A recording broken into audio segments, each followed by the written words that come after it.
Hello, Victoria. Hi, Michael. Here we are again. And we are now on season 2 of our podcast. And we appreciate the outpouring of support from all of you who logged on and watched our previous episodes. It was very encouraging. We appreciate the feedback. And for those of you who are watching our videos for the first time, please remember to subscribe. And if you like what you've seen, please hit that big like button down there at the bottom of your screen. Yep, that would help us a lot. So today we are going to talk about a very interesting topic, at least for me. And it's a subject that Murray Bowen, who is the father of family systems therapy, he created this term, and it's called Undifferentiated Ego Mass. And I've always been fascinated by that because it just sounds like a gooey mess of people all mushed together. And I usually visualize like a family that's like all completely fused together, and you can just like see a face here and a face there and an arm sticking out with their fingers going, help, help. But the people in the family are not able to be separate and have their own opinions and thoughts and needs.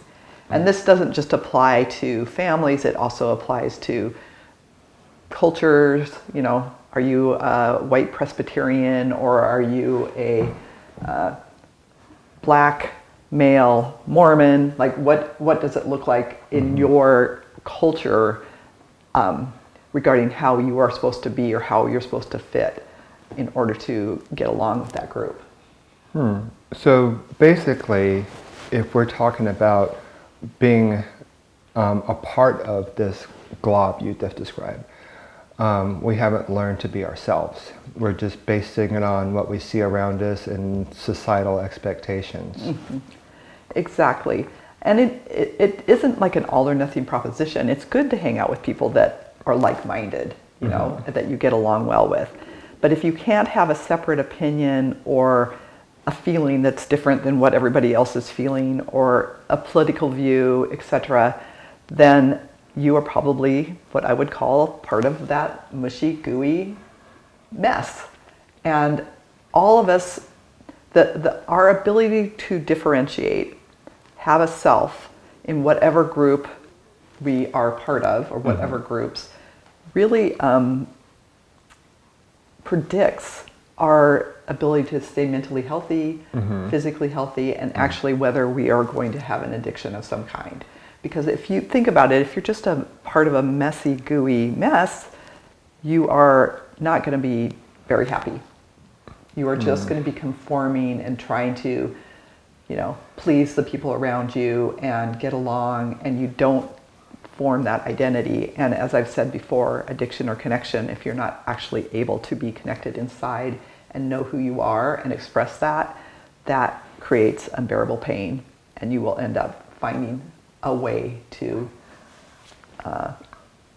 take your, you know, a way to deal with that pain, and it usually will be a substance or some kind of acting out behavior. So you're saying that through not having a identity that's specifically yours, you're going to do something and force an addiction on yourself for acceptance. I don't think I'm saying it exactly like that. Well, I guess, not to cut you off, but yeah. I guess if you're hanging out with a bunch of guys who drink every Saturday, and you're not much of a drinker, you know, eventually your body is going to come around and it's like, I need this alcohol, because you forced it to want it, is what I was getting at. I wasn't speaking for the science, you know. I'm not sure that it would be that your body forces it. It's that we want to fit in. And if everybody around you is drinking and partying and having a good time, and you're sitting and playing Sudoku and not really understanding... Or Candy Crush. Yeah, understanding why everybody is like, you know, losing their shit, you know, they're just having a big party, you're not going to feel like you fit very well. But the problem is, like, some families are like that. You could come from a family where everybody drinks, and, you know, if you're the person that isn't interested in doing that, there's going to be a lot of pressure on you to fuse or become a part of that undifferentiated ego mass. And I see that a lot in couples too, where it's like one person says, I am going to deal with my huge weight gain. I am going to go on not necessarily a diet, but I'm going to change my lifestyle. I don't think diets work, but I'm going to change my lifestyle.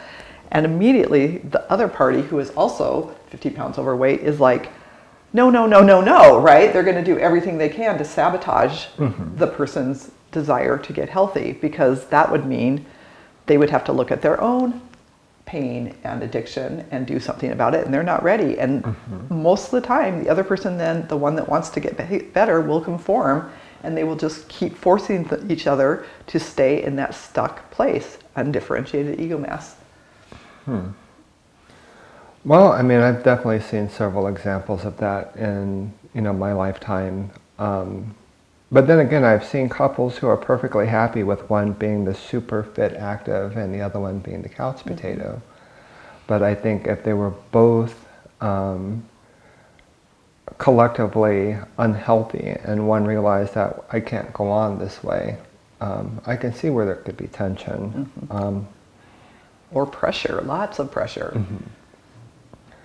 So as far as a discussion on undifferentiated ego mass, what are the key things that people can use to identify if they are actually being themselves or if they're a part of a larger collective?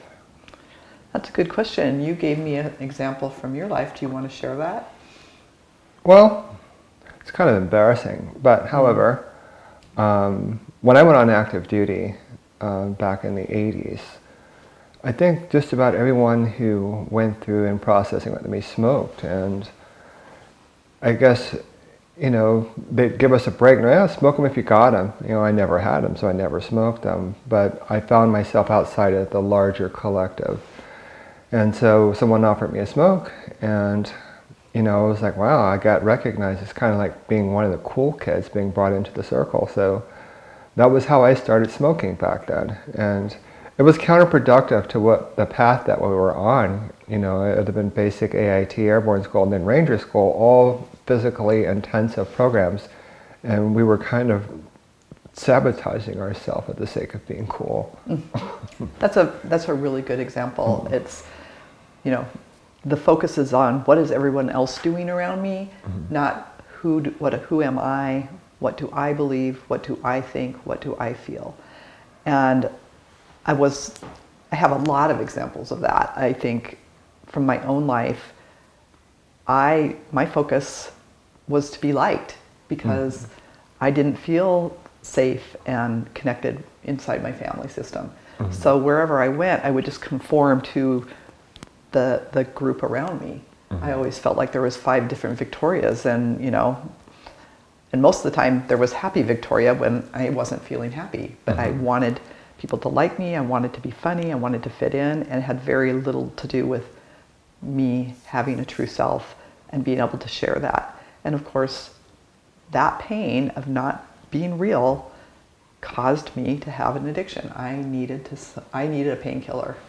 And as I've said many times, my painkillers were food, alcohol, and cigarettes. And I just used that to deal with the fact that I really didn't have a self. And some other good examples, I think, are there's a lot of fundamentalist religions, but also politics, where if you go outside of what the norm is, you're kicked out. I think of, like, I've had clients from the cult, is the word they use, Jehovah's Witnesses. If you decide that you are no longer going to believe the dictates of that religion, you're out for freaking ever. Same with Mormonism. There's a lot of religions where if you do not conform, if you decide you are going to actually think through what you believe, and it turns out to be different than what the dictates of your family or religion is, you are asked to leave that. And it's really tough, but it also increases the likelihood, in my opinion, that you are going to be mentally healthy. But it's hard. That's a really painful process when you realize your tribe, who you are and who your tribe is, do not mesh. And, you have to leave that fused, undifferentiated ego mass and try to figure out who you are. And it's quite a process.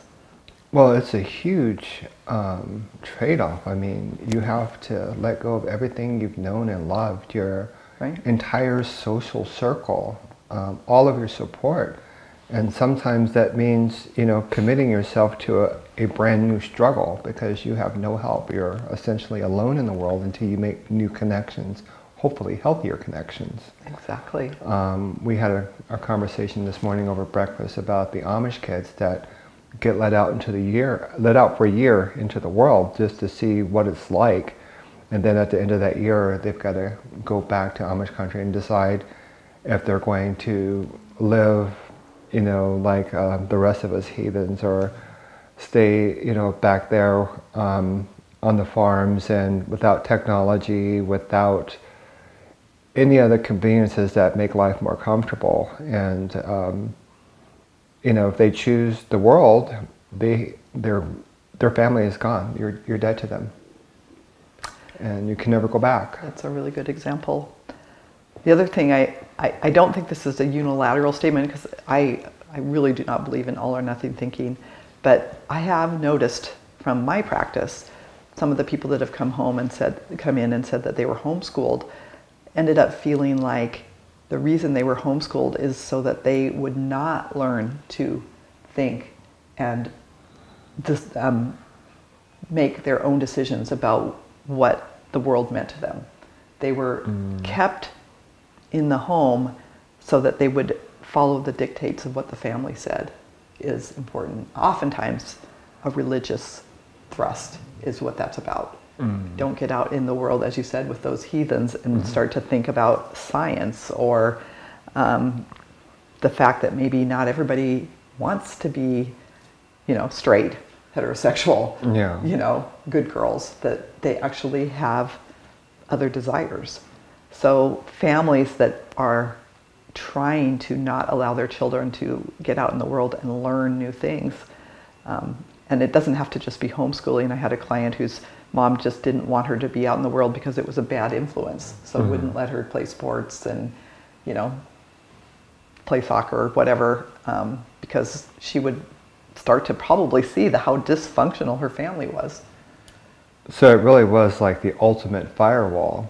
They controlled what information came in and what information went out. It's kind of like Exactly. Chinese state-controlled television.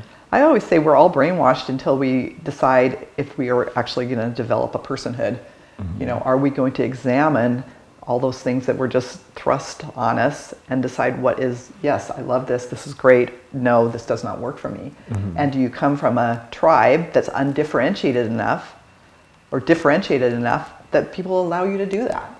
That's the process of growing up. Are you allowed to eat the forbidden fruit and see what's real? And I think I love the Adam and Eve story because I really do believe that was about undifferentiated ego mass. Don't have a self and everything will be fine. And you eat the forbidden fruit, which is basically knowledge, and you're going to leave. And,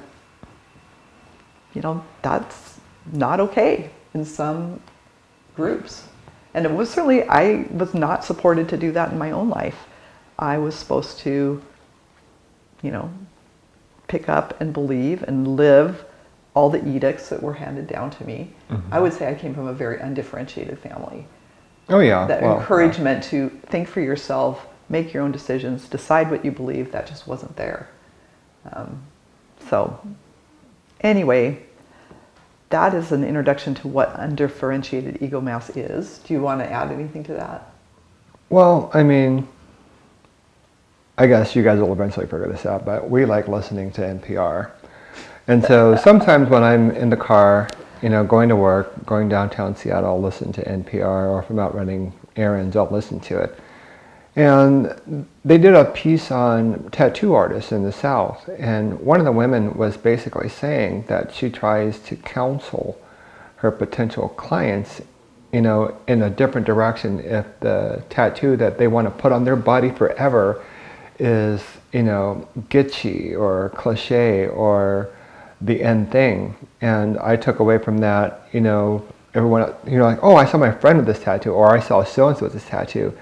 And my interpretation of that, people are just being branded. And, you've got all these influencers out there, and, some of them are for good, some of them are for bad, back like when we had the whole drive for getting vaccinated.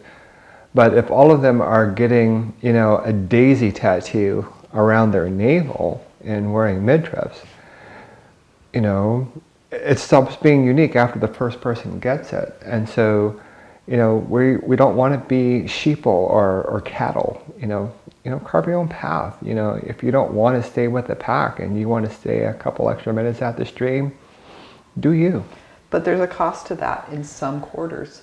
By the way, when you said the thing about vaccination, I immediately thought that people are going to think you're anti-vaxxer. Oh, so no, you might no, want no. to clarify that. I've been poked 4 times now. Yeah. Yeah. So Yeah. no. I am totally about trying to keep the tribe healthy. Mm-hmm. So. But again, if your whole tribe is telling you that you shouldn't do it, then it's going to be hard to step outside that and say, no, I'm going to look at the facts that make sense to me, and I'm going to follow through with those facts, not the ones that my family is handing to me. Which is another mainstream point about being undifferentiated. You have large groups of people who believe that the vaccine was some type of tracking device or genetic modification, and rather than read the science, people just like, oh yeah, I don't want them, and especially with minority groups, I heard so many different fear-based theories that it just blew my mind. It was like, here we have this resource of the internet and 4 billion opinions, but we seem to lock on to the one that holds the largest conspiracy consequence. And I was just blown by that. So a lot of people got sick and died because they couldn't think for themselves. So I was blown away by that as a phenomenon. I mean, I was saddened by the loss of life, but I was blown away by the phenomenon, how people just could not decide, there's a chance I can live if I get this, and not doing it. So it was both compounding and just profoundly saddening for me just to see it happen and play out in real time. Well, we have a lot more to say about undifferentiated ego mass because it's such a gooey topic, and we're really into that. I can't help but laugh when you say gooey. I think about that was actually kind of inappropriate. I think about something melting together, and no smear against New York, but they say melting pot. So I'm just thinking about this big old goo. That's what I think of. And coming together. How are you going to pull yourself out of that goo and say, no, I'm a person. Faceless, I have my nameless, own beliefs. I've tracked a whole bunch of different ideas, and I've decided what I believe. That's coming out of the goo. And that I digress again. Yeah, but like I said, I'll try to keep a straight face, but I can't, because I guess since the child in me still roams the village freely, I hear words like goo, and I want to, I don't know, adolescent 13-year-old. Yeah. Right? Well, see, then you just played to the 13-year-old again, but we won't go into that. That's just a bit much. But, we're excited, moving forward to, continue to improve and grow. We are working on some of our technical advancements. So until we can actually get it on the screen flashing at you, please hit that like button at the bottom of your screen, and please subscribe. We always try to include our personal email addresses and Victoria's website. And again, that information at the bottom of your screen. And it's going to be interesting. And if you guys have topics that you want mentioned or questions, there's that avenue. Reach out to us. Thank you, everybody. We will see you next time. All right. Take care.